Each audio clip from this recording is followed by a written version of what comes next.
अस्सलाम वालेकुम everyone, hope you all are doing well and welcome back to another cooking story. कैसे हैं आप सब लोग? आई होप आप सब ठीक होंगी और बहुत खुश होंगी। आज के वीडियो में मैं आपके साथ की बहुत ही मज़ेदार सा minimalist bento cake coffee crunch flavour में बनाती हूँ, जो कि बहुत मज़ेदार और बहुत डिलीशियस बनता है। तो आए इसको मिलकर बनाना स्टार्ट करते हैं। सबसे पहले हम स्पंज रेडी करेंगे। तो बेंटो केक के लिए हम लोगों को चाहिए सिर्फ एक अंडा, क्योंकि ये 4 इंच केक होता है और 4 इंच केक के लिए हमें सिर्फ एक अंडा रिक्वायर्ड है। तो एक अंडा लेंगे और इसको अच्छी तरह से बीट कर लेंगे।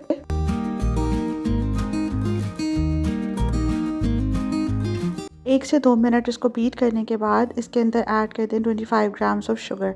मैं आपके साथ स्टैंडर्ड वेट में शेयर कर रही हूँ रेसिपी। आप भी इसी रेसिपी को फॉलो करते हुए एग्जैक्ट सेम ऐसा केक इजीली घर पे बना सकते हैं। तो शुगर ऐड करने के बाद इसको भी अच्छे से बीट कर लेंगे। जैसे बैटर थोड़ा सा फ्लफ़ी होता है, इसके अंदर half tea spoon vanilla essence add करते हैं। और क्योंकि मैं यहाँ पर कॉफ़ी केक बना रही हूँ, तो कॉफ़ी का फ्लेवर देने के लिए यहाँ पर मैंने लिया 1 टीस्पून ऑफ वार्म मिल्क। इसके अंदर ऐड करेंगे half tea spoon coffee powder. इसको अच्छे से मिक्स कर लेंगे। और इस स्टेप पे मेक श्योर कि दूध बहुत ज़्यादा गर्म या बहुत ज़्यादा ठंडा नहीं होना चाहिए, बिल्कुल रूम टेम्परेचर पे होना चाहिए।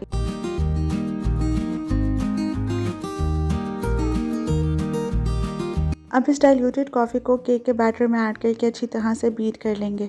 पिछली कुछ वीडियोस में मुझे कमेंट्स आए थे कि आप केक के बैटर में दूध या ऑयल ऐड नहीं करती, तो क्यों नहीं करती? इस तरह से केक बहुत ड्राई होगा। मैं केक को इतना फ्लफ़ कर लेती हूँ कि केक मेरा ऑलरेडी बहुत सॉफ्ट बनता है और बिल्कुल भी ड्राई नहीं होता, क्योंकि बाद में इसको सोक भी करना होता है, तो ड्राइनेस नहीं होती। लेकिन अगर आप लोगों में से किसी के साथ ये इशू हो कि आपका केक ड्राई बन रहा है या आपको ड्राई लग रहा है, तो उसके लिए फिर आप हाफ़ पाउंड के केक के अंदर 1 to 2 टीस्पून मिल्क ऐड कर सकती हैं। And now for dry ingredients. मैं यहाँ पर सबसे पहले ले रही हूँ 25 grams of all purpose flower, क्योंकि एक अंडे के केक में 25 ग्राम चीनी और 25 ग्राम ही मैदा ऐड होता है। इसके अंदर ऐड करेंगे half tea spoon baking powder and 1/4 teaspoon baking soda. 1/4 teaspoon mean के हाफ़ टी स्पून का अगर आप हाफ़ कर लें तो दैट मीन्स 1/4 टीस्पून। अच्छे से इसको एक दफ़ा शेक कर लें, मिक्स कर लें और बाद में सिफ्टर में ऐड करके अच्छी तरह से इसे सिफ्ट कर लें।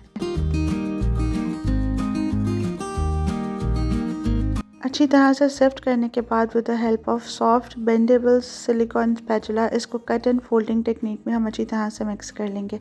आपने अच्छी तरह से प्रॉपर्ली इसको फोल्ड करना है, ताकि जो नीचे सारा ड्राई इंग्रेडिएंट या ड्राई बैटर बैठ के वो भी ऊपर आ जाए और वो भी अच्छी तरह से फोल्ड रहे। इस तरह से एक दफ़ा ऊपर उठाएं और इसको मिक्स कर लें, ताकि सारा ड्राई इंग्रेडिएंट्स अच्छी तरह से हमारे केक के बैटर में मिक्स हों और हमारे बैटर के अंदर कोई भी लम्स ना रह जाए।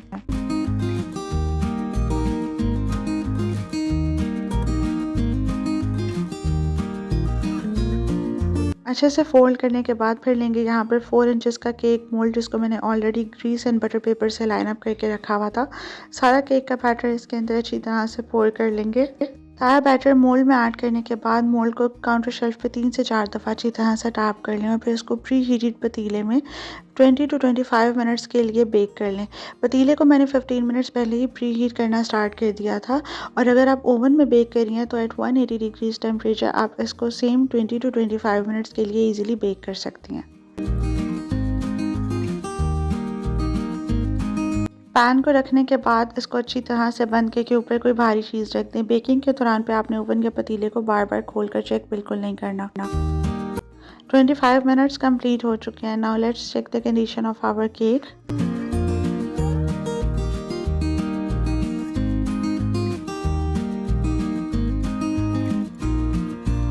स्केवर या टूथपिक की हेल्प से केक को बिल्कुल सेंटर से चेक कर सकते हैं। And here our cake is अल्हम्दुलिल्लाह परफेक्टली बेक्ड। इसको यहाँ पर निकाल लेंगे और बहुत ही खूबसूरत सा हमारा केक जो है वो कम्प्लीटली बेक हो चुका है। अब इसको काउंटर शेल्फ पे ही ठंडा होने के लिए छोड़ देंगे।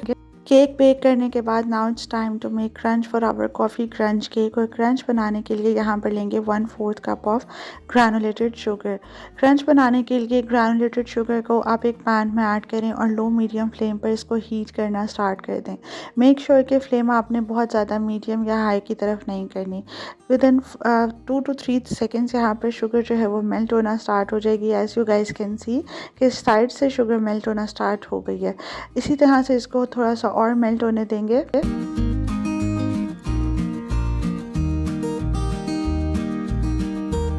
And now with the help of a silicone spatula जो ग्रेन्यूल्स रह गए हैं उनको भी इसके साथ ही मिक्स कर लेंगे हल्का सा, ताकि वो भी जल्दी से मेल्ट हो जाएं।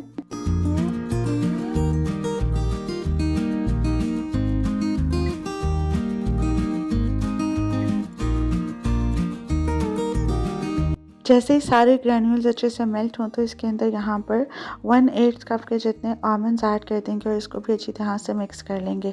मेक श्योर कि आपने कैरेमल का कलर बहुत ज़्यादा डार्क नहीं करना या कैरेमल को ओवर कुक नहीं करना, अदरवाइज़ कैरेमल बहुत ज़्यादा बिटर टेस्ट करना स्टार्ट कर देगा।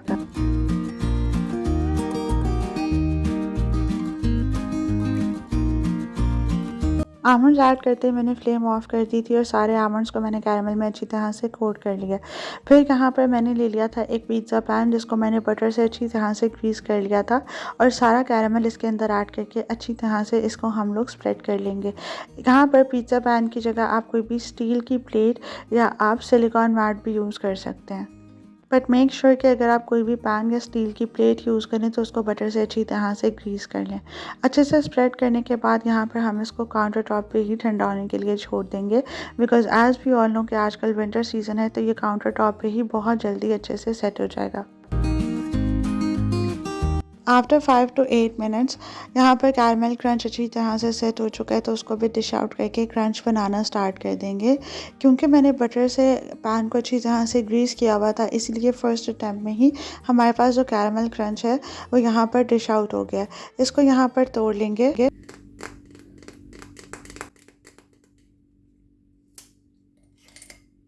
हमारा बहुत ही क्रिस्पी कैरमल क्रंच रेडी हो चुका है। इसके टूटने की आवाज़ बिल्कुल कांच टूटने जैसे लगती है।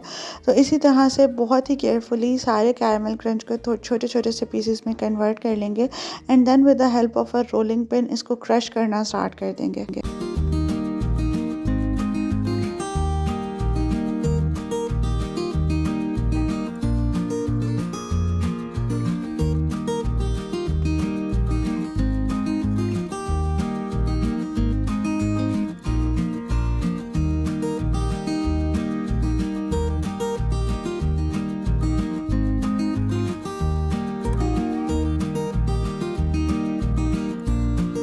सारे कैरमल क्रंच को मैंने अच्छी तरह से क्रश कर लिया और यहाँ पर थोड़ा सा कैरमल क्रंच जो है वो मैंने बहुत ज़्यादा बारीक नहीं किया, उसको मैंने थोड़ा सा मोटा और दरदरा सा ही रखा है क्योंकि जो हम टॉप पे ऐड करेंगे वो थोड़े से मोटे चंक्स में ही ज़्यादा अच्छा लगता है। इसके बाद यहाँ पर 1 कप के अंदर ऐड करेंगे अगेन यहाँ पर 1 टीस्पून के जितनी कॉफ़ी पाउडर ऐड करने के बाद इसके साथ ही हम लोगों को यहाँ पर इसके अंदर ऐड करनी है शुगर। तो शुगर के लिए यहाँ पर मैं ले रही हूँ 1 टीस्पून शुगर, 1 टीस्पून भर के शुगर ऐड करनी है इसके अंदर और साथ ही यहाँ पर मैंने लिया है 1 कप ऑफ मिल्क जिसमें से यहाँ पर ऑलमोस्ट 3/4 कप ऑफ मिल्क मैं इसके अंदर ऐड कर दूंगी और इसको अच्छी तरह से मिक्स कर लेंगे ताकि शुगर, कॉफ़ी और मिल्क अच्छी तरह से वेल कंबाइन हो जाए। और ये हमारा यहाँ पर केक सोक करने के लिए कॉफ़ी सिरप रेडी है। केक सोक रेडी करने के बाद यहाँ पर 1/4 कप ऑफ मिल्क जो हमने सेव किया था इसके अंदर 1/2 teaspoon of coffee powder add कर देंगे और इसको भी अच्छी तरह से मिक्स करने के बाद साइड पे रख लेंगे फॉर लेटर यूज़। ये सारी चीज़ें रेडी करने के बाद now it's time to whip our whipping cream और इसके लिए मैं यहाँ पर ले रही हूँ 1/2 cup of whipping cream. Whipping cream add करने के बाद इसको अच्छी तरह से विप कर लेंगे और क्रीम विप करने से पहले यहाँ पर मैं इसके अंदर ऐड कर रही हूँ 2 to 3 drops of vanilla essence क्योंकि इससे फ्रेग्रेंस भी बहुत अच्छी आती है और फ्लेवर भी बहुत इन्हांस होता है। तो अच्छी तरह से 4 to 5 मिनट्स के लिए क्रीम को प्रॉपरली विप कर लेंगे।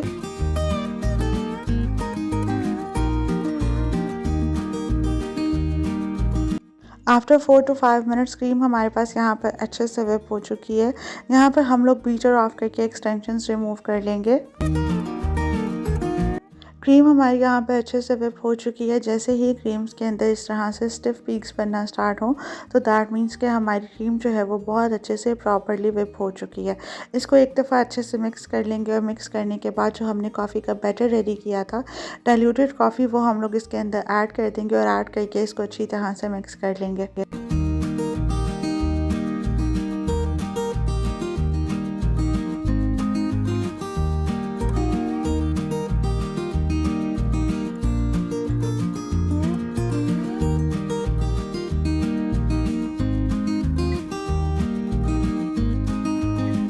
केक को प्रॉपर्ली ठंडा करने के बाद मैंने 3 इक्वल लेयर्स में कट कर लिया था।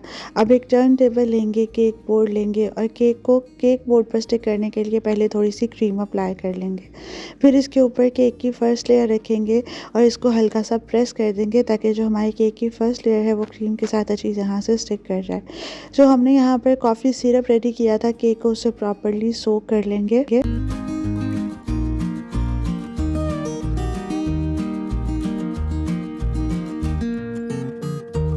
सोक्ड केक को चेक करने के लिए first of all use gloves और फिर इस तरह फिंगर की हेल्प से हल्का हल्का सा प्रेस करते हुए आप चेक कर सकते हैं कि केक कितना सोक हुआ है। बहुत ज़्यादा सिरप भी ऐड नहीं करना और बहुत कम भी ऐड नहीं करना। बहुत कम ऐड करेंगे तो केक ड्राई रह जाएगा और बहुत ज़्यादा ऐड कर देंगे तो जब आप केक को ठंडा होने के लिए रखेंगे, सारा कुछ सेट होने के बाद डिलीवरी से पहले जो है वो केक में से सारा सूख बाहर आना स्टार्ट हो जाएगा और आपका केक बिल्कुल ख़राब हो जाएगा। तो इसी तरह से आप भी चेक कर सकते हैं कि आपने कितना सूख जो है वो केक के अंदर ऐड करना है। इसके बाद व्हिपिंग क्रीम जो हम लोगों ने रेडी की थी उसको मैंने एक पाइपिंग बैग में ऐड कर लिया। इसी तरह से इसको अप्लाई कर लेंगे और ये टिप बिगिनर्स के लिए बहुत इजी और बहुत अच्छी है कि आप सारी क्रीम को पाइपिंग बैग में ऐड करने के बाद केक पे पाइप कर लें, क्योंकि एकदम से ही पैलेट नाइफ यूज़ करने से आपको मुश्किल हो सकती है। केक बोर्ड को थंब के साथ होल्ड करेंगे, पैलेट नाइफ को इस तरह से पकड़ेंगे और पकड़ने के बाद यहाँ पर पैलेट नाइफ को क्रीम के ऊपर ग्लाइड करना स्टार्ट कर देंगे। बहुत हल्के हाथों के साथ सारी क्रीम को लेवल कर लेंगे। आपने इसको प्रेस नहीं करना, बिल्कुल हल्के हाथों के साथ क्रीम को ग्लाइड करना है और जो क्रीम साइड्स पे लगी हो इसको इस तरह से आपने इसके साथ ही फिक्स करते जाना है कि जो हमारे केक के क्रम्स हैं वो इसी क्रीम के साथ ही स्टिक होते जाएं, केक के साथ ही चिपकते जाएं। फिर यहाँ पर जो हम लोगों ने क्रंच रेडी किया था वो इसके ऊपर ऐड करना स्टार्ट करेंगे। यहाँ पर add as much as you want. अगर आपके क्लाइंट की रिक्वायरमेंट है कि उसको ज़्यादा क्रंच चाहिए तो आप वो भी ऐड कर सकते हैं, या अगर आप घर पे बना रही हैं तो आप जितना पसंद करते हैं क्रंच आप उतना ऐड कर सकती हैं। यहाँ पर मैं एक बाउंड्री क्रिएट करना भूल गई थी, जो कि मैं हर दफ़ा केक्स बनाते हुए ज़रूर बनाती हूँ। इससे आपको बाद में केक्स के अंदर साइड्स फिलअप नहीं करनी पड़ती, साथ साथ ये आपका सारा काम कंप्लीट हो जाता है। और बाउंड्री आपकी इसलिए भी ज़्यादा बेस्ट रहती है कि जो आप सेंटर फिलिंग ऐड करते हैं वो भी बहुत ज़्यादा बाहर की तरफ नहीं निकलती। तो क्रंच ऐड कर लेंगे यहाँ पर, और क्रंच ऐड करने के बाद इसी केक के ऊपर हम दोबारा सेकंड लेयर रख देंगे और उसको भी प्रॉपरली उसी तरह से सोक कर लेंगे।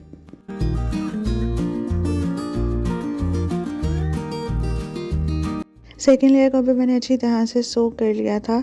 अब जो क्रीम साइड से बाहर आ रही है इसको पैलेट नाइफ के साथ इसी केक के ऊपर स्टिक करते जाएंगे ताकि जितने क्रम्स भी बाहर आ रहे हैं वो इसी क्रीम के साथ अच्छे से और प्रॉपरली क्रम कोट होते जाएं। इसी तरह से साथ साथ आपकी क्रम कोटिंग भी होती जाएगी और आपकी लेयर्स भी बनती जाएंगी। सेकेंड लेयर पर भी मैंने प्रॉपरली क्रीम अप्लाई कर लिया। इसको भी अच्छी तरह से यहाँ पर स्प्रेड आउट कर लेंगे और स्प्रेड आउट करने के बाद जो यहाँ पर एक्स्ट्रा साइड्स पर निकलेगी उसको भी अगेन हम यहाँ पर क्रम कोटिंग के लिए यूज़ कर लेंगे। आपने इसी तरह से आपकी क्रम कोटिंग साथ साथ ही होती जाएगी। आपको अलग से क्रम कोटिंग करने में बहुत ज़्यादा मुश्किल भी नहीं होगी और ना ही आपकी क्रीम बहुत ज़्यादा वेस्ट होगी।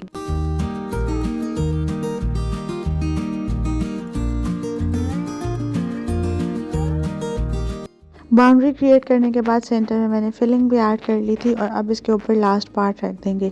आज जो मैं टॉप पार्ट यूज़ कर रही हूँ वो मैं केक का सबसे बॉटम वाला पार्ट यूज़ कर रही हूँ। ये उन लोगों के लिए है जिन लोगों को टॉप पार्ट से बिल्कुल स्ट्रेट और फ्रॉस्टिंग करने में थोड़ी सी मुश्किल होती है, तो आप जो बिल्कुल बॉटम वाला पार्ट है वो ऊपर यूज़ कर सकते हैं। इसको मैंने कोई भी स्क्रैप ऑफ नहीं किया, बस यहाँ पर इसके अंदर आपने ये करना है कि इसमें आपने केक को थोड़ा सा ज़्यादा ऐड कर देना है ताकि ये अच्छी तरह से प्रॉपरली सॉफ्ट हो जाए। लेकिन अगर आप बहुत ज़्यादा ऐड कर देंगे तो यहाँ पर जो हमारी टॉप लेयर है वो स्लिप ऑफ भी हो सकती है और यहाँ पर वो टूट के गिर भी सकती है। सो इतना ही ऐड करें जितना ये बेयर कर सके और इतना ही ऐड करना है कि ये प्रॉपरली सॉफ्ट रहे। और यहाँ पर सेम एज़ बिफोर, जिस तरह से मैंने पहले आपको बताया है कि जो क्रीम केक से बाहर निकल रही है उसी को यूज़ करते हुए हम यहाँ पर क्रम कोट कर लेंगे।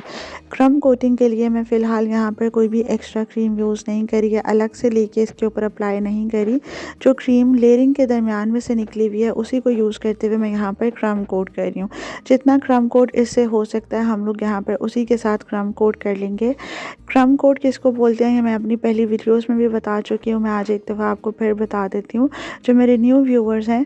तो क्रम कोट उसको बोलते हैं, केक बनाते हुए जो क्रम्स हमारे केक में से बाहर निकलते हैं और फ्रॉस्टिंग के टाइम पे आपकी क्रीम में आके आपकी क्रीम को परफेक्ट बनने में तंग करते हैं, तो उसको आप इसी क्रीम के साथ केक के ऊपर स्टिक कर दें तो उसको बोलते हैं क्रम कोटिंग। वो ये होता है कि बिल्कुल केक के साथ स्टिक कर जाते हैं। आप बाद में जब उसको थोड़ी देर के लिए रेस्ट देते हो फ्रिज में तो वो वहीं पे स्टिक कर जाते हैं और फाइनल फ्रॉस्टिंग के टाइम पे आपको तंग नहीं करते। टॉप पार्ट पे क्रीम अप्लाई करने के बाद with the help of a palette knife इस क्रीम को भी अच्छी तरह से स्प्रेड आउट कर लेंगे और यहाँ पर भी साइड्स पे जो एक्स्ट्रा क्रीम निकलेगी उसको रिमेनिंग पूरे केक के ऊपर अच्छे से क्रम कोट में यूज़ कर देंगे। जितना अच्छा क्रम कोट होगा केक उतना ही अच्छा फाइनल फ्रॉस्टिंग की तरफ जाएगा। क्रम कोट करने के बाद इसको भी हम यहाँ पर फ्रिज में 20 मिनट्स के लिए छोड़ देंगे। आफ्टर 20 to 25 मिनट्स केक जो है वो अच्छे से सेट हो चुका है। अब यहाँ पर हम फाइनल फ्रॉस्टिंग स्टार्ट करेंगे। क्रम कोट करने के बाद मैं स्पेशली 15 to 20 मिनट्स का रेस्ट इसलिए देती हूँ ताकि जो क्रीम है और जो क्रम्स है वो अच्छी तरह से अपनी ही जगह पर स्टिक और सेट हो जाएं। इस तरह से फाइनल कोटिंग करने में, फाइनल फ्रॉस्टिंग करने में बहुत आसानी होती है। And now with the help of same piping bag यहाँ पर हम सारे केक के ऊपर एक ही दफ़ा में क्रीम अप्लाई कर लेंगे।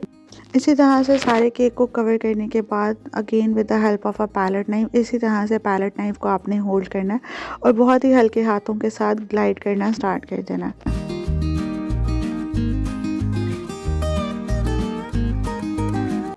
इस स्टेप में अगर आपको पैलेट नाइफ यूज़ करना थोड़ा मुश्किल लग रहा हो तो you guys can use this scraper as well. Scraper इस तरह से केक के बिल्कुल साइड पे आपने हल्का सा रखना है और आपने टर्न टेबल को घुमाते जाना है, तो इसी तरह से आपका केक जो है वो परफेक्टली स्मूथ आउट होता जाएगा। यहाँ पर जो आपको होल्स नज़र आ रहे हैं बाद में इसी के ऊपर थोड़ी थोड़ी सी क्रीम्स अप्लाई करने के बाद इसको हम लोग with the help of a scraper again एक दफ़ा स्मूथ आउट कर लेंगे।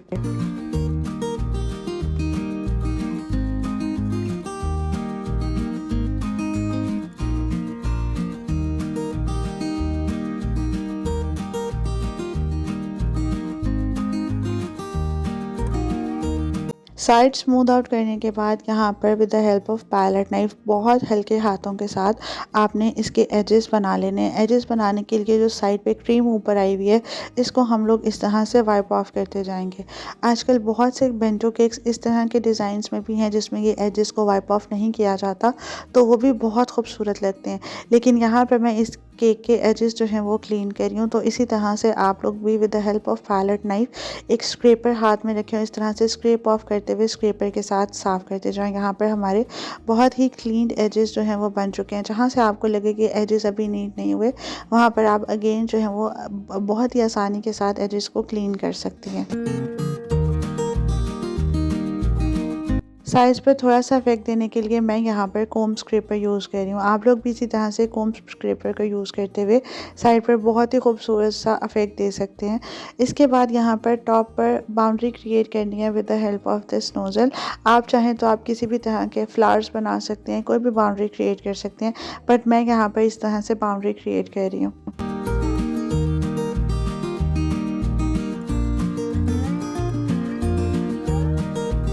सारा काम करने के बाद यहाँ पर ये स्टेप आपने बिल्कुल नहीं भूलना। With the help of a paper towel cake base को अच्छी तरह से साफ़ कर लें, बट मेक श्योर ये काम आपने बहुत केयरफुली करना है कि नीचे से केक बिल्कुल भी मैसी या ख़राब नहीं होना चाहिए।